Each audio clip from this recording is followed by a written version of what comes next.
जी अली जफर साहब, सेनेटर अली जफर साहब। Law minister साहब मेरे बड़े करीबी दोस्त भी हैं और एयाज सादिक साहब की हमारी फैमिली टर्म्स भी हैं और बहुत उनकी इज़्ज़त है।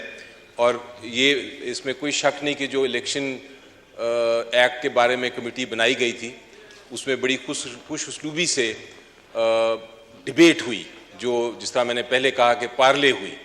पार्लियामेंट्री कमेटी ने पूरा अपना हक अदा किया, लेकिन उम्मीद ये थी कि जो कुछ उस कमेटी में जिक्र हुआ है, जो कुछ डिसाइड हुआ है, जो फैसले हुए हैं, सिर्फ वही अवाम, वही क्लॉजेज, वही आर्टिकल्स, वही सेक्शंस इधर पेश होंगे। और मैं बड़ा कंफर्टेबल था। मेरे से मुश्ताक साहब ने भी पूछा कि भाई आपने ये देखा था? मैंने कहा हाँ, जो अमेंडमेंट्स हैं वो बिल्कुल बेहतरीन अमेंडमेंट्स हैं, वो फ़ायदा ही देंगी।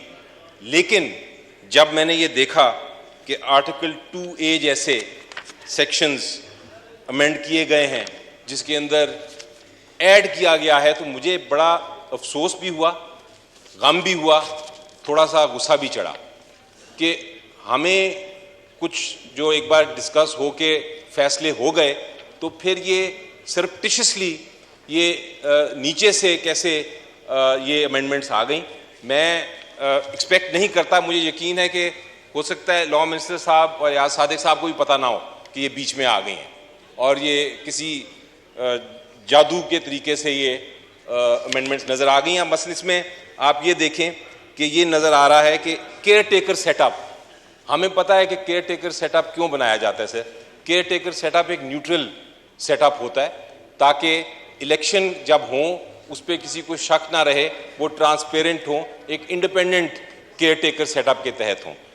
केयर टेकर सेटअप को मुल्क चलाने की इजाज़त नहीं, उनका सिर्फ एक काम होता है और वो ये है कि वो अगले इलेक्शन तक एक तरह से गवर्नमेंट को होल्ड करें।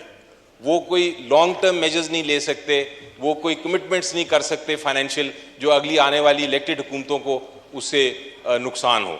लेकिन एक सेक्शन आ गया बीच में, ये 2A जो आप पढ़ेंगे, उसमें ये कहा गया है कि जो केयर टेकर सेटअप है वो किसी किस्म के भी इकोनॉमिक डिसीजंस ले सकता है, ऐसे फैसले कर सकता है जो पाकिस्तान को अगले 20 साल तक भी वो पाकिस्तान उसका उन फैसलों के तहत दबा जाए।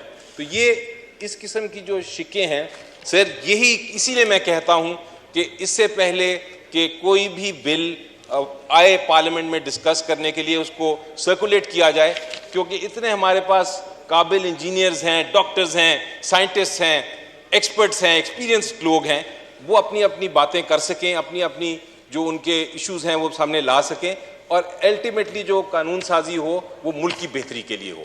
हम कोई मुख्तलिफ मुल्कों के एम्बेसडर्स इधर नहीं बैठे, हमारा एक ही टारगेट है, एक ही इंटरेस्ट है और वो है कौम की बेस्ट इंटरेस्ट में हम अपने फैसले करें और कानून साजी करें। तो इस लिहाज से मैं बड़ा सरप्राइज्ड हूँ। I am asking for an explanation कि ये कैसे हो गया। और कामरान मुर्तज़ा साहब ने बिल्कुल दुरुस्त फरमाया कि हमने ये अभी देखा है, ये निकलने लगा था अंडर द कारपेट से, इसीलिए कहते हैं अब तो मेरा ख्याल है कल इस पे बहस भी होगी दोबारा।